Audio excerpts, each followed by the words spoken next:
আসসালামু আলাইকুম প্রিয় ভিউয়ার্স। দেখুন, আমি এক্সকাভেটরের বাকেটে উঠে মোটর আমাদের সাইডে মাঠ পাম্প এটার জাম বেজে গেছে, পানি উঠতেছে না।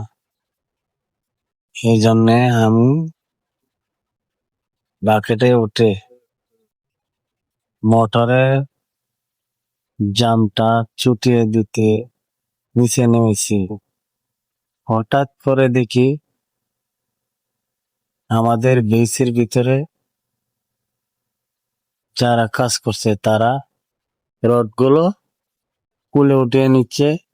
আমি বলতেছি আমার কথা শুনেনি। এরপরে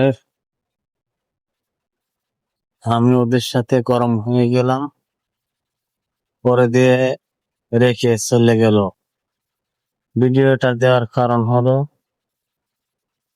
আসলে দেওয়ার ইচ্ছে ছিল না, এরপরে দেও বাধ্য হয়ে দেওয়া লাগলো। সবাই ক্ষমার দৃষ্টিতে দেখবেন। সবাইকে আসসালামু আলাইকুম। সবাই ভালো থাকবেন এবং সুস্থ থাকবেন।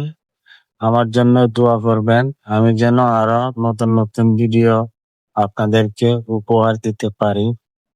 আসসালামু আলাইকুম। আল্লাহ হাফেজ।